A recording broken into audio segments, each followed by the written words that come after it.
Ang Babylonian dakila ng Apokalipsis. Ano ang kahulugan? Ang Babylonian dakila, bagaman kapangalan ng sinaunang lungsod ng Babylonia, ay isa lamang simbolo at hindi literal. Inilalarawan siya ng Biblia na isang babae, isang dakilang patutot o bayarang babae, na may pangalan na isang hiwaga, Babyloniang dakila. Mababasa sa Apokalipsis 17:5 na ang sabi, nakasulat sa noon niya ang isang pangalan, isang misteryo. Babyloniang dakila, ang ina ng mga babaeng bayaran at ng kasuklam-suklam na mga bagay sa lupa. Binanggit din na isa siyang babaeng bayaran. Alam natin na ang aklat na Apokalipsis ay inihaharap sa pamamagitan ng mga tanda, kaya makatuwiran lamang sabihin na ang Babyloniang dakila ay isa lamang simbolo at hindi literal na babae.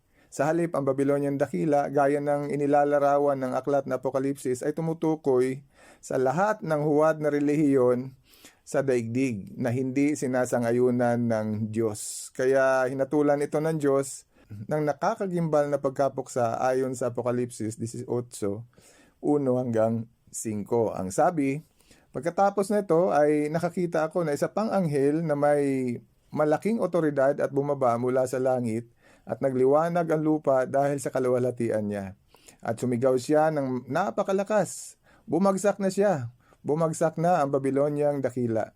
At siya ay naging tahanan ng mga demonyo at tirahan ng bawat masamang espiritu at ng bawat marumi at kinasusuklamang ibon. Dahil sa kanyang alak na matinding pagnanasa sa sexual na imoralidad, na biktima ang lahat ng bansa at ang mga hari sa lupa ay nagkasala ng sexual na imoralidad kasama niya, at ang mga negosyante sa lupa ay umaman dahil sa kanyang walang kahihiyang karangyaan. At narinig ko ang isa pang tinig mula sa langit na nagsabi, lumabas kayo sa kanya, bayan ko, kung ayaw ninyong masangkot sa mga kasalanan niya, at kung ayaw ninyong madamay sa mga salot niya, dahil ang mga kasalanan niya ay nagkapatong-patong at umabot na sa langit, at inaalala ng Diyos ang mga ginawa niyang kawalang katarungan. Tuloy po natin sa talatang 20, ang sabi, matuwa ka sa nangyari sa kanya, o langit, kayo ring mga banal at mga apostol at mga propeta, dahil ang Diyos ay naghayag na ng hatol sa kanya para sa inyo. Bagaman maraming pagkakaiba sa mga relihiyon na bahagi ng simbolikal na Babylonia, ang imperyo ng huwad na relihiyon, inilalayo nilang lahat ang mga tao sa pagsamba sa tunay na Diyos na si Jehovah. Kaya ganun na lamang kalaki ang naging hatol ng Diyos sa kanya. Pansinin na siya daw o ang Babylonia o ang babaeng bayarang patutot ay nakaupo sa maraming tubig na kumakatawan sa mga bayan at mga pulutong at mga bansa at mga wika ayon sa Apokalipsis 17:1 at 15. Hindi yan magagawa na isang literal na babae. Kaya angkop lang isipin na ang Babyloniang dakila ay kumakatawan sa isang international na organisasyon. Siya ay tinawag na ang dakilang lungsod na may kaharian sa mga hari sa lupa, ayon sa Apokalipsis 17:18. Kaya saklaw niya at may impluensya siya sa buong daigdig. Ang Babylonian dakila ay isang relihiyosong organisasyon at hindi politikal o komersyal na organisasyon. Bakit natin nasabi? Dahil ang sinaunang Babylonia ay isang napakarelihiyosong lungsod na kilala sa paggamit ng espiritistikong mga engkanto at panggagaway o pangkukulam. Ayon sa Isaias 47:1, 12 at 13. At sa Jeremias 1:2 at 38. Sa katunayan, isinasagawa roon ang huwad na relihiyosong salansang sa tunay na Diyos na si Jehovah. May paghahambog na itinataas ng mga tagapamahala ng Babylonia ang kanilang sarili ng higit kaysa kay Jehovah at sa kanyang pagsamba. Mababasa sa Isaias 14:14 ang napakataas ng ambisyon ng sinaunang pamamahala ng sinaunang Babylonia. Ang sabi, aakyat ako sa mas mataas pa sa mga ulap. Gagawin kong katulad ng kataas-taasan ng aking sarili. Bukod dyan, ang Babylonian dakila ay kilala rin sa kanyang mga espiritistikong gawain. At pinatutunayan naman ng Apokalipsis 18:23 na siya ay isang relihiyosong organisasyon nga. Gayon din, ang Babyloniang dakila ay hindi maaring maging politikal na organisasyon. Yamang nakita sa pangitain ni Apostoluhan na ang mga hari sa lupa o ang mga pamahalaan ay nagdadalamhati sa kanyang pagkapuksa. Ayon sa Apokalipsis 17:1-2 at sa Kabanatang 18, talatang 9. Hindi rin naman siya pwedeng tumukoy sa komersyal na organisasyon. Bakit? Dahil ipinapakita din ng Biblia na naiiba siya sa mga mangangalakal sa lupa. Separate entity po siya. At sinabing nagdadalamhati din sa kanya ang mga mangangalakal sa lupa nang siya ay mapuksa. Katulad din ng pagdadalamhati ng mga hari sa lupa. Kaya hindi pwede maging politikal at komersyal na organisasyon ang Babilonyang dakila. Kaya ang Babilonyang dakila ay angkop lamang na lumalarawan sa huwad na relihiyon. Sa halip na turuan kasi ang mga tao kung paano maging malapit sa tunay na Diyos si Jehovah, inakay pa ng mga huwad na relihiyon na ito na sumamba sila sa ibang mga Diyos. Kaya tinawag ito ng Biblia na immoral na pakikipagtalik sa kanilang mga Diyos o espiritual na prostitusyon. Mababasa natin yan, Levitico 20, talatang 6, Exodo 34, 15 at 16. Kaya ang mga paniniwalang gaya ng Trinidad, immortalidad ng kaluluwa, ang mga gawaing gaya na paggamit ng imahin, ay nagsimula sa sinaunang Babylonia at makikita pa rin hanggang sa ngayon sa mga huwad na relihiyon. Inihalo rin ng mga relihiyong ito sa kanilang pagsamba ang pag-ibig sa sanlibutan. Ang ganitong pagtataksil, ayon sa Biblia, ay isang espiritual na prostitusyon o espiritual na pangangalonya. Babasa natin yan sa Santiago 4:4.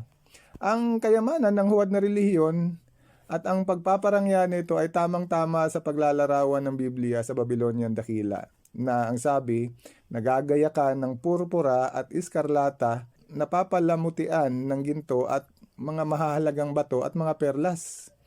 Yun daw ang tinataglay ng Babylonian dakila o ng babaeng bayaran ayon sa Apokalipsis 17:4.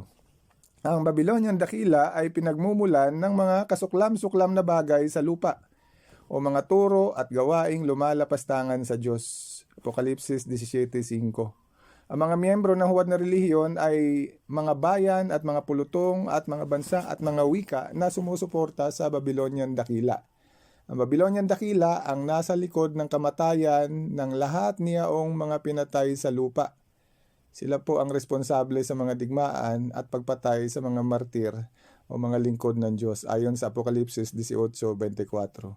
Sa buong kasaysayan ng tao, ang huwad na relihiyon ay hindi lang nagsulsol ng mga digmaan at terorismo, kundi nabigo rin itong magturo sa mga tao ng katotohanan tungkol kay Jehovah, ang Diyos ng pag-ibig. Ito rin ang dahilan ng maraming pagdanak ng dugo. Kaya naman, para makamit ng tao ang pagsang-ayon ng Diyos, dapat silang lumabas mula sa Babyloniang dakila. Sa pamamagitan ng paghiwalay nila sa huwad na relihiyon.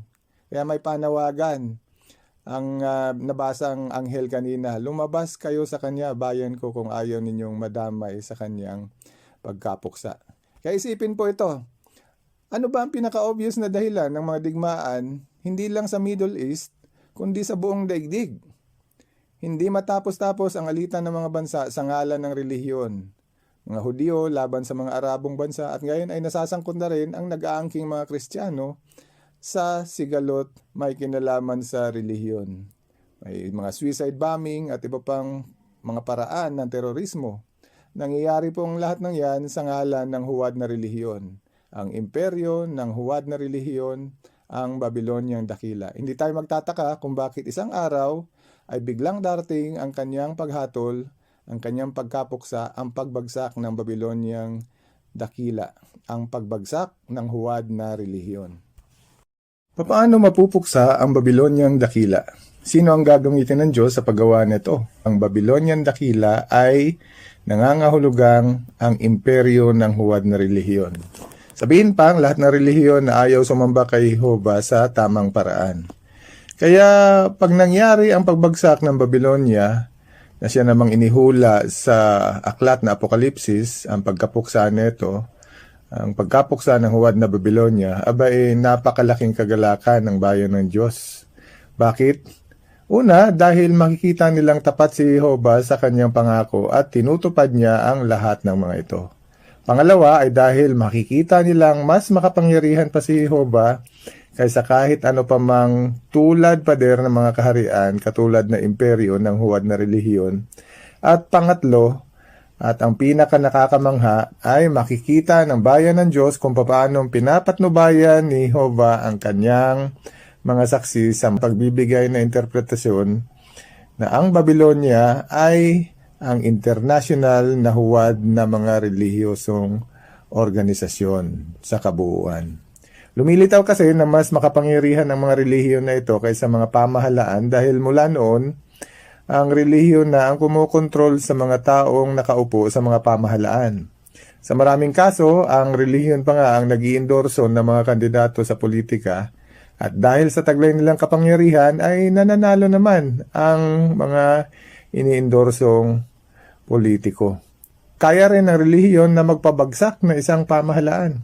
Pansinin ang kanyang pagmamalaki. Sinasabi ng Apokalipsis 18:7, kung papaanong labis niya niluluwalhati ang sarili niya at nagpapakasasa siya sa walang kahihiyang karangyaan, labis ding pahirap at dalamhati ang ibigay ninyo sa kanya.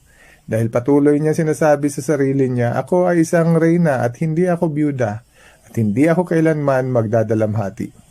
Malinaw, hindi kailanman papasok sa isip ng huwad na relihiyon o ng Babylonian dakila na darating ang araw na siya ay babagsak dahil kontrolado niya nga ang mga hari at pamahalaan ng daigdig na siya namang inilalarawan ng mabangis na hayop na kung saan ang mismong Babylonia, ang babaeng bayaran ay nakasakay sa kanyang likuran.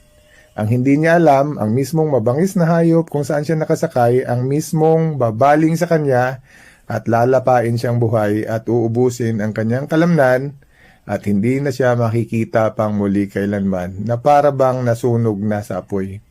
Basahin po natin ang hula sa Apokalipsis 17:3. At sa kapangyarihan ng Espiritu ay dinala niya ako sa ilang at nakita ko ang isang babae na nakaupo sa isang kulay eskarlatang mabangis na hayop na puno ng mapamusong na mga pangalan at may 7 ulo at 10 sungay.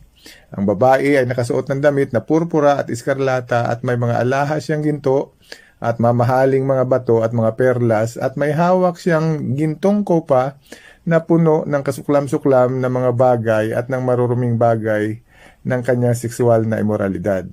Nakasulat sa noon niya isang pangalan, isang misteryo.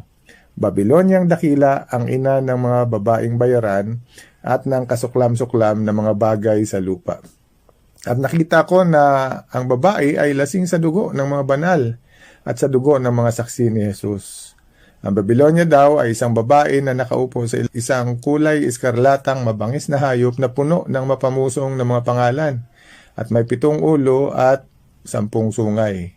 Kaya ang mabangis na hayop naman na may 7 ulo at 10 sungay ay ang kabuuan ng pamamahala ng tao na pinangungunahan na ika-7 hari sa lupa, ang Anglo-Amerikanong kapangyarihang pandaigdig, at sasama sa kanila ang 10 sungay, ang kabuuan ng karamihan ng mga bansa sa daigdig sa desisyon nito na puksain ang huwad na relihiyon dahil sa kaguluhang dulot nito sa daigdig kasama na ang nagkapatong-patong na nakasalanan tulad ng terorismo, pagbaling sa apostasya, ang kapabayaan nito na ituro ang katotohanan sa sangkatauhan at marami pang iba. Hindi tayo magtataka kung dumating man ang araw na ang nagkakaisang bansa o ang United Nations sa pangunguna ng Anglo-Amerikanong kapangyarihan ng daigdig ay biglang maglabas ng hatol na lubusang puksain ang makapangyarihang huwad na relihiyon. Nakikita kasi nila na relihiyon naman talaga ang dahilan kung bakit hindi matapos-tapos ang mga digmaan sa buong daigdig. Sa halip na magturo ng kapayapaan ay siya pang nagtutulak sa pagkamuhi ng magkakaibang rasa at kulay ng tao. Mamumulat din ang sangkatauhan sa katotohanan na ang huwad na relihiyon talaga ang dahilan kung bakit umiiral ang kaguluhan sa buong sangkatauhan. Kaya ang pagpapatuloy ng hula sa Apokalipsis 17:15-17, basahin po natin. Sinasabi niya sa akin, ang mga tubig na nakita mo kung saan nakaupo ang babaeng bayaran ay sumasagisag sa mga bayan at mga pulutong at mga bansa at mga wika. At ang 10 sungay na nakita mo at ang mabangis na hayop Ang mga ito ay mapupuot sa babaeng bayaran at gagawin niya siyang wasak at hubad at uubusin nila ang laman niya at lubusan siyang susunugin. Dahil inilagay ng Diyos sa puso nila na gawin ang nasa isip niya. Oo, nagawin ang iisa nilang kaisipan sa pamamagitan ng pagbibigay ng kaharian nila sa mabangis na hayop hanggang sa maganap ang mga salita ng Diyos. Malinaw na ang mga bayan at mga pulutong at mga bansa at mga wika o ang buong sangkatauhan ay magigising sa katotohanan at hihikayatin nila ang mga pamahalaan. Puksain ang Babylonia, puksain ang relihiyon. Opo, ang mga tao rin mismo sa tulong ng mga pamahalaan ang mabangis na hayop ang pupuksa sa Babyloniang dakila o imperyo ng huwad na relihiyon. Pero baka isipin mo, parang napakahirap naman paniwalaan yan. Alam naman natin kung gaano kadebutado ang mga tao sa ngalan ng relihiyon. Kaya imposible yan. Imposible ang mga sinasabi ng mga saksi ni Jehovah tungkol sa Babylonian dakila o ang huwad na relihiyon. Hindi yan mapupuksa. Pero huwag kalimutan ang kahulugan ng pangalan ng Diyos. Pinangyayari niyang maging. Ibig sabihin, walang sino mang makakapigil sa kanya sa paghihiganti sa isa na may kasalanan laban sa dugo ng mga banal ang mapaniil na huwad na relihiyon. Sinasabi sa Apokalipsis 17:17, dahil inilagay ng Diyos sa puso nila na gawin ang nasa isip niya. Oo, nagawin ang iisa nilang kaisipan sa pamamagitan ng pagbibigay ng kaharian nila sa mabangis na hayop hanggang sa maganap ang mga salita ng Diyos. Malinaw, siguradong sigurado ang pagbagsak ng Babyloniang dakila. Pupuksain siya ng mabangis na hayop na kulay iskarlata ang nagkakaisang mga bansa o United Nations.